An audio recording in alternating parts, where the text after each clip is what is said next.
SEO. It's a buzzword we hear constantly, but what does it really mean for your business? That is what we will be covering today. By the end of this episode, you'll have a clear understanding of what SEO is, why it's crucial for your business, and how to measure your site's performance using free tools. And again, making sure you have the free tools set up, which is something that I'm commonly finding is an issue. So today, welcome back to the Being Better Everyday podcast, where we are taking a little bit of a pivot and going to have a small business series on search engine optimization, or other known as SEO. I am on a journey to get better in all areas of my life, and I want to do it with you. Welcome to the Being Better Everyday podcast, where we dig deep into all the things a millennial mom needs to know, from how to juggle your passions with your full-time job, to asking the hard questions about hormones and health, and learning from one another along the way. I am Julie Wenzlick, and as a mom, business owner, and corporate girly, sometimes life can feel like a lot. So join me in the journey of being better every day, where we create habits and routines that support your life, create calm in the chaos, and put the you back in your everyday. Grab those headphones, put on your shoes, and join me on a walk while we get started with today's episode.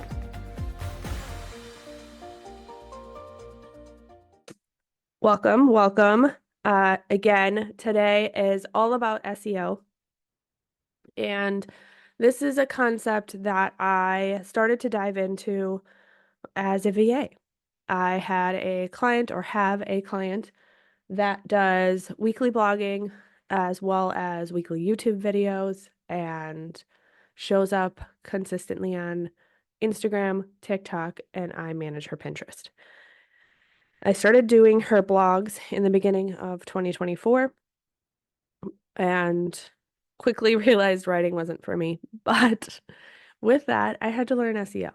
I had to learn why keywords are important. I had to learn how they can make an impact. And ultimately, I will be honest, SEO has always been something that's been kind of this like mythical unicorn that I didn't understand.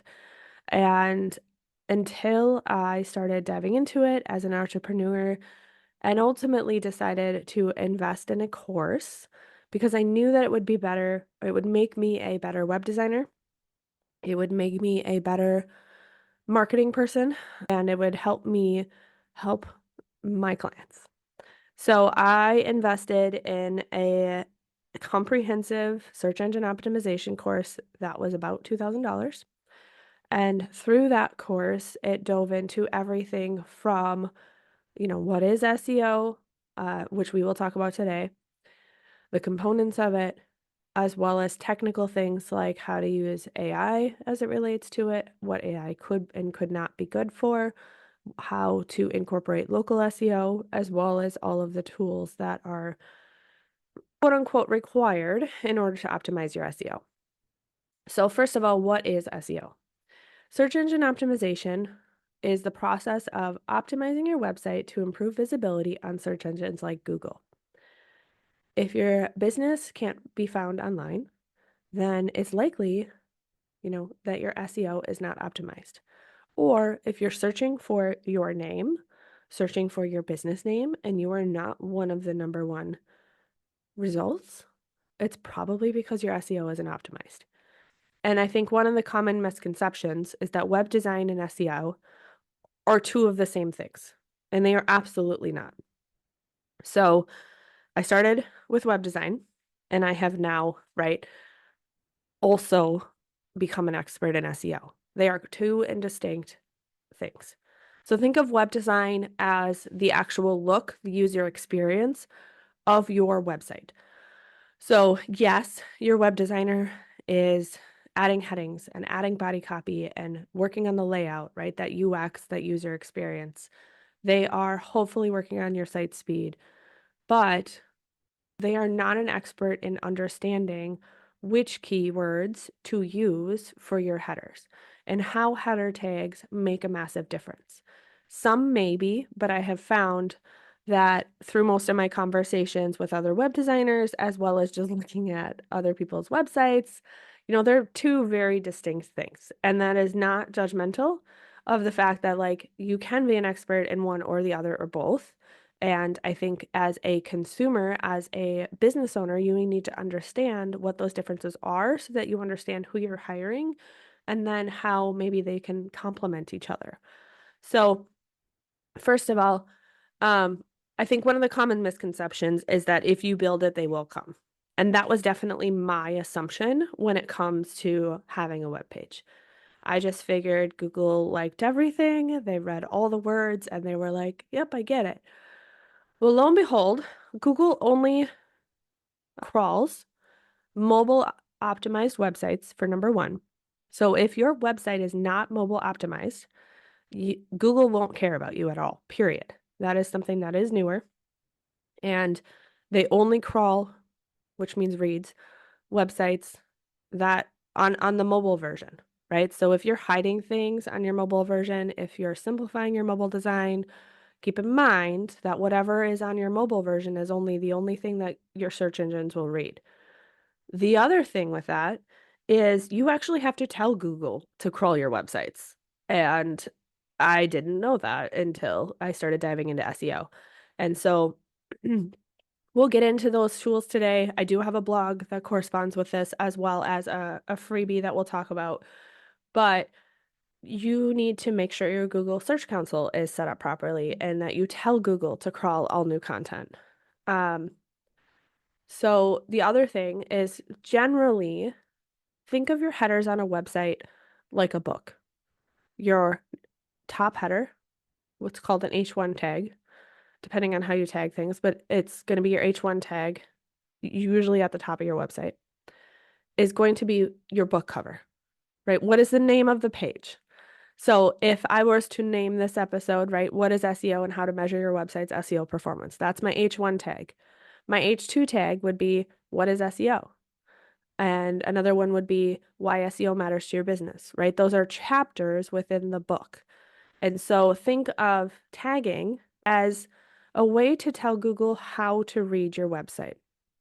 And for example, I am speaking to an entrepreneurship group on the following week it'll be after this episode or I will have already spoken by the time this episode airs. And I pulled up the community website and I pulled up their uh, homepage, which is amazing, by the way.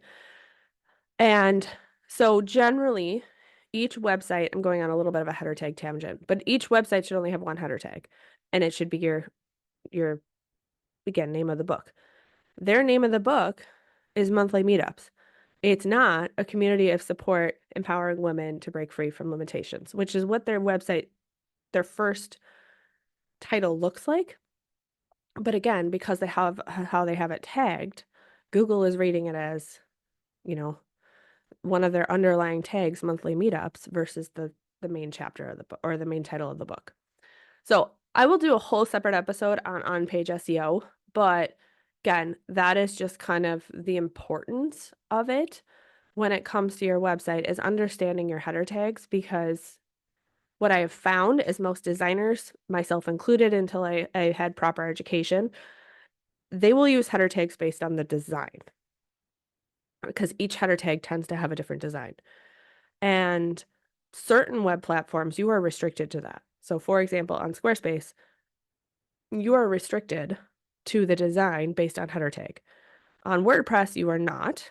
And so I have started to manually override, right, my clients to make sure that they have proper header tags while keeping the design.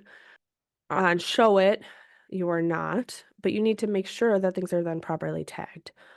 So let's talk about the components of SEO. We will do a deep dive into some of these as it relates to blogging and things you should be thinking about as you either update your website or outsource updating your website. So first of all, on-page SEO looks like keywords, which we will do a whole episode on keywords because that is kind of honestly the hardest thing to understand as it relates to SEO. It also then relates, your SEO title and meta description is an on-page SEO thing, as well as just your content structure. For example, making sure you have enough text for Google to read. If you do not have at least 500 words on your website, Google most likely will not care about that page. So if, for example, you have a podcast page that is promoting your podcast, but you do not have copy on that page, Google will not index and crawl that website and prioritize that website because there's no words on it. So making sure that you have related copy to your actual web page is extremely important. We'll talk about how that relates to blogging, but in blogging, it needs to be way more than 500 words. There are also off-page SEO metrics, so backlinks, internal links, social shares, those things impact your SEO. And then the technical side of SEO relates to like site speed, mobile optimization, crawlability, other errors that you might have, right? Duplicate title tags, duplicate H1 tags, 404 errors, not having pages redirect properly. Well, that kind of is kind of the technical side of SEO. So most of the time, if you look at the basics, there will be something called an on-page SEO score. All that means, and that's kind of the basics you should expect from every web designer, is that they have header tags and that they have a meta description. But that doesn't mean that it's necessarily properly optimized. Because if you don't know keywords and you don't do the keyword research, just because you have a header tag doesn't mean it's actually going to work. So making sure, that, I mean, again, that is super important as it relates to your website. So, for example, if I look up a website and again, I am calling the kettle black here from a sense that I definitely did this too until I understood SEO, is that if I'm going to go to somebody's webpage and if their first header is welcome, then I know they don't properly understand SEO. Because think about the word welcome and think about how many websites or how many pages have that word. That is a keyword. And if your title says welcome, well, guess what? It's not searchable. Like you need to have searchable keywords on every single title. And I'm looking at somebody's website right now, and their most important header is an H3 tag, which means that Google's going to read their H1 tag first and then be like, yeah, not important, and move on, right? And not really prioritize the H3 tag that is the actual importance of their website. So again, think of SEO like GPS for your business. It guides search engines to your content and it helps customers find you. And if you're not properly optimizing it, you're wasting your time with your website. And that'll definitely be in the hands of the blogging too. The blogging, like it's whatever. And I can even attest to this on my own personal level. So I had a planner website for a year and a half. If you go back to the early episodes of Being Better Everyday podcast, you'll hear me talk about my planners, my 2024 planner, etc. I am no longer doing standard planners because candidly, I was losing money. And if I'm taking time away from my family, I'm not going to lose money doing it. So I pivoted to the design side of things, which I definitely obviously have a passion for. And where I was going with this is I had a website for about a year and a half.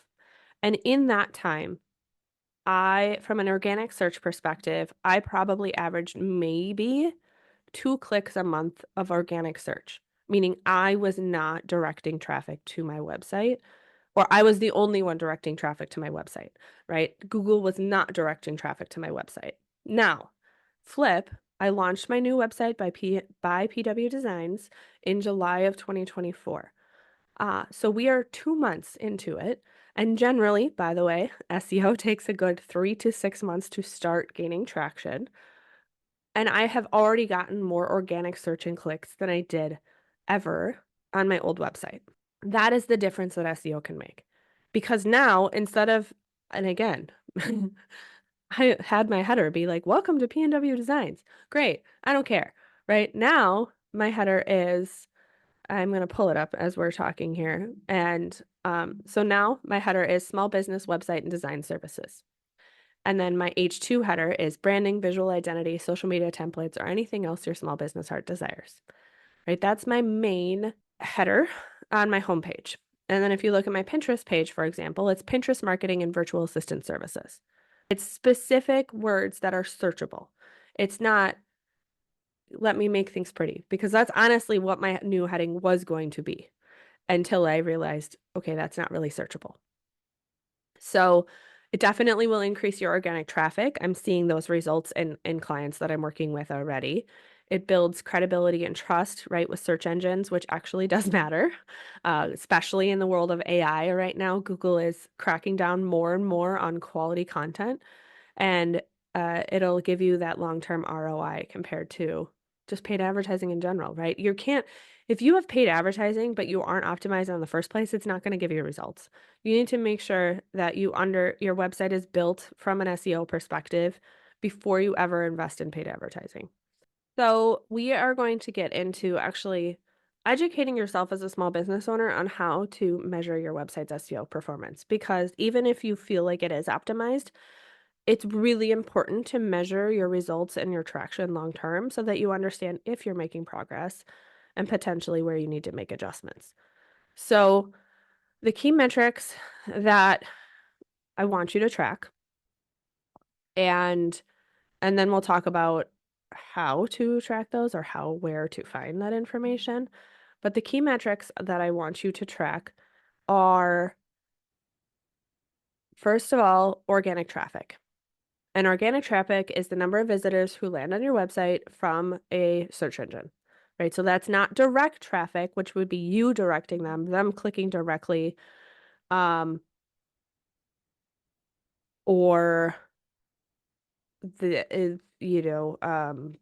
social media, etc. Like that's direct traffic or social traffic. We're talking organic means Google, Bing, mainly.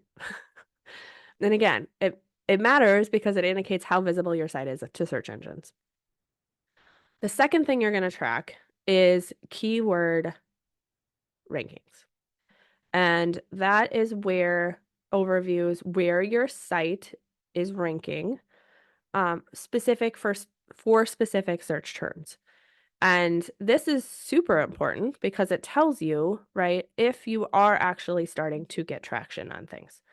So, for example, sorry, I'm very excited about this because I just saw this. So I wrote a blog post. I wrote a sales page for a freebie called SEO Monitoring Tools. And I had done search on how do I give entrepreneurs a free SEO research to help them understand the monitoring tools that they should have in place. The keyword that I determined to use and the one that I determined to target was called SEO Monitoring Tools. Those web pages went live less than 24 hours ago. I am logged into my Google Search Console right now, and I am seeing that I'm already starting to show up for SEO monitoring tools. Now, I'm on position 100, so that means I'm on the 10th page of Google. But the point is they've already found me for that keyword, and that is amazing. I am number 1 in position for PW design, which I should be, right? I'm number 2 I'm number 6 for PW designs. But other keywords that are already starting to show up for me, and again, it's 2 months in, and I am new to, having my website. But I'm looking at my Google Search Console and I can see that I've shown up for Audit Pinterest, Better Everyday Podcast, which better. Although I'm in position 30 for that. So I think sites like Spotify and Apple, like places that host my podcast, actually are ranking higher than, my web page for the podcast. SEO monitoring, Pinterest discovery call, Pinterest service. So all of a sudden now I have 29, which I'm very excited about this, 29 keywords where my website is showing up. And for example, somatic exercises for nervous system regulation, I am number 8 for that keyword search item. And that's because I have a blog that corresponds with my podcast episode where I had Anna from Root to Bloom on. So I'm not going to get into blogging. I could totally go down a rabbit hole on that. But I will in a later episode, so stay tuned. But again, back to you need to understand, how many keywords that you're ranking for and then kind of track like maybe new ones. You can determine how you want to track some of this stuff, but you definitely keyword rankings is an imperative thing to start tracking. Number number 3 is backlinks. So the number of external links linking to your content. This is something that is very important for domain authority with Google, and it is something that most entrepreneurs, myself included, it's easy to overlook. But what a backlink is a backlink is somebody else linking to your website. So for example, if I go on a podcast going forward, I want to make sure that they also have a blog, and that blog will then link back to my website. And then I'll obviously do the same for them. But having those backlinks improves your domain authority, which then improves your likelihood of showing up on Google. And then bounce rate is the percentage of visitors who leave your site after viewing just one page. And obviously, a high bounce rate means that your content maybe isn't engaging or isn't relevant enough. This will be something, especially for when we look at if you're driving traffic from Pinterest. It's extremely important that your pins are pinning to relevant content, or that will hurt your bounce rate. So you might be asking, well, how the heck do I know that information? Do I need to really know that information? Yes, you do. Or you need to outsource somebody who will track it for you. Because again, we spend so much time as small business owners creating content. And if that content isn't optimized, then you're just wasting your time. And you can have the world's prettiest website, but if it's not tagged properly and it's not properly set up to optimize for Google, then the only people that'll see it are the people that you are personally driving to it. And is that really the point of your website, or are you wanting other people to find you? So, tools to use. I have built a free guide. For those of you listening on the podcast, the easiest way for you to find this free guide is to go to bypwdesigns/SEO. You will be taken to my SEO services page. And then if you scroll down, there is a spot for the free guide. The other way to do that is by the time of this podcast episode, my resources page will be live. So I will be going to bypwdesigns/resources, and then that'll have the link to the page for the free SEO guide as well. If you follow me on social media, all you have to do is respond to any reel, post, story, message, and just type the word SEO, and that will automatically get you the guide once you put in your email. So again, if you're following me over on Instagram at julie.pwdesigns, just respond to anything. I do have ManyChat set up with SEO. It'll take you through. You put in your email and your name, and the guide will be sent right to your email. Now, the reason that you need the guide, and the reason that this is where I'm starting from an SEO perspective, is I would say 9 out of 10 business owners that I have talked to since starting this journey do not have all of the tools properly set up to track their SEO. These tools are free, but they are kind of confusing. So, first of all, the first tool, and again, I do have a blog covering this as well over on my website. It's called 5 Must-Have SEO Monitoring Tools. This also has the link to the free guide where you can then get all of the resources and what you should be looking at within each of these. But the first thing we're going to talk about is Google Search Console. So Google Search Console is your direct line of communication with Google. It allows you to monitor your website's presence on search results. And this is where I'm now already seeing, right, that SEO monitoring tools that audit Pinterest. Again, I'm very excited about this. Even if it's on position 90, it's a position, I didn't have any positioning on my old site. And think of it as like a peek behind the curtain to see exactly what keywords are bringing people to your site, and then which pages are also showing up. So then if I click over, I can see, okay, my main homepage has 257 impressions over the last month. My SEO monitoring tools page literally just went live yesterday. It already has 176 impressions, which is just crazy to me. My Pinterest marketing page has 71 impressions over the last month. So these are things that, again, I wouldn't know that unless I had a Google Search Console set up. Google Search Console is free. And well, obviously it's whatever. And you can also add your web designer or your person who's helping with SEO or blogging to your Google Search Console. So, for example, all of my web design clients, I have access to their Google Search Console. If I'm doing ongoing SEO work, I have access to their Search Console. This is kind of the Bible of making sure I understand what's driving traffic, what's not, why. And so I have instructions on how to set it up. You do need to make sure that you have it properly set up as a domain property. For example, I am seeing, you know, um, I have other clients that are not properly set up. It's not a domain property.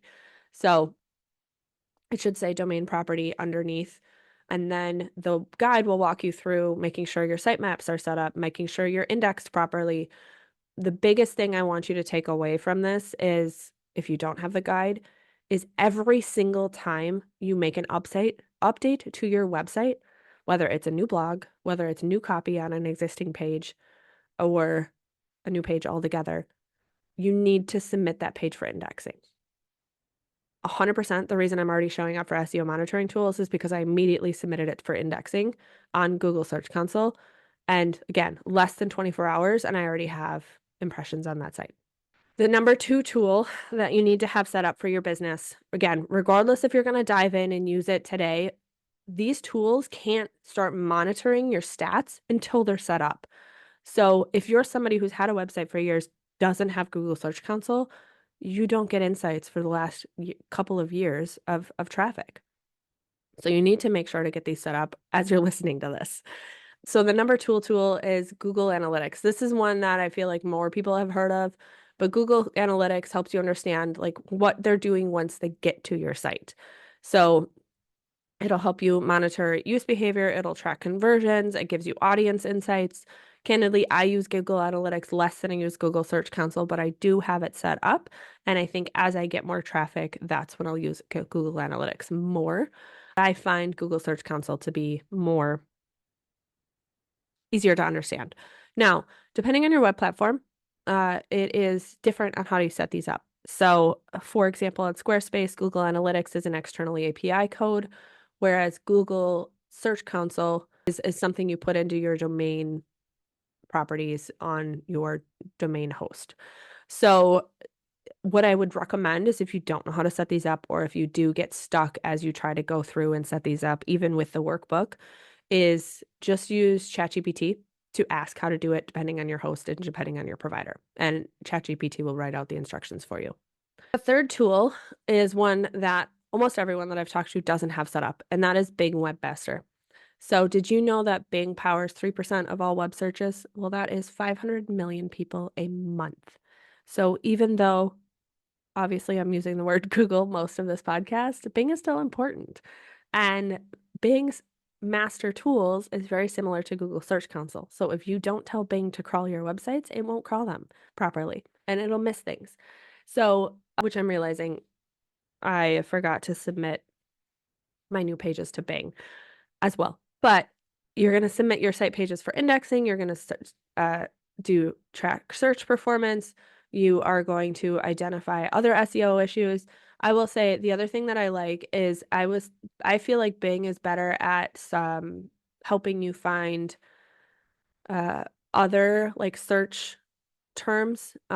They have a keyword research tool direct in there, but you do need to, again, still submit your sitemaps to Bing. You still need to do the URL inspection, things that you wouldn't necessarily think to do on this site. You also have to do on here.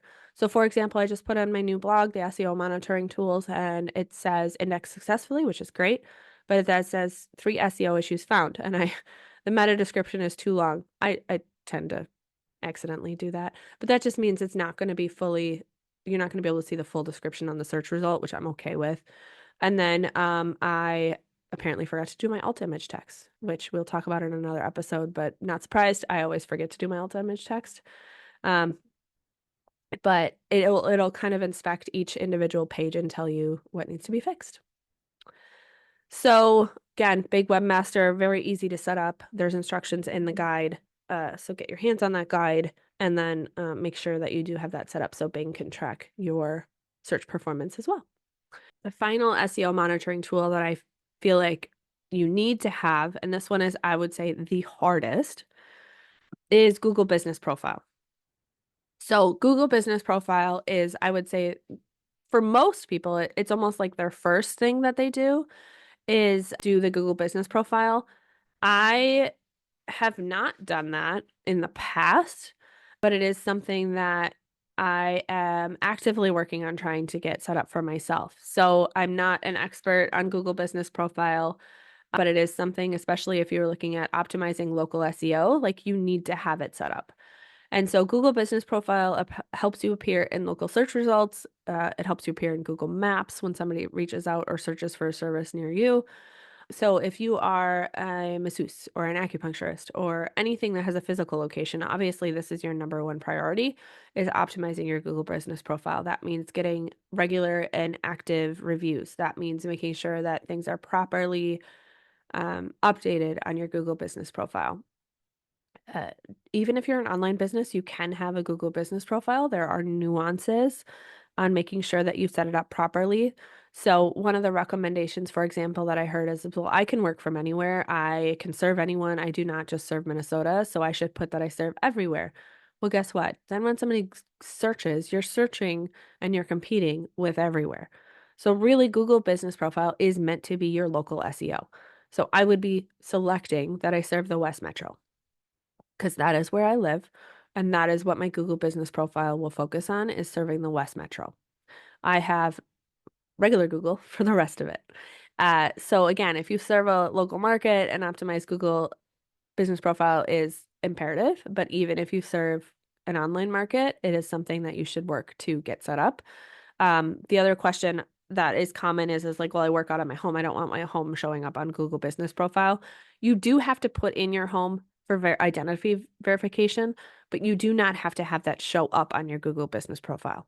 So if you are somebody who has a PO box for your business, you cannot use that. You need to use your home physical address.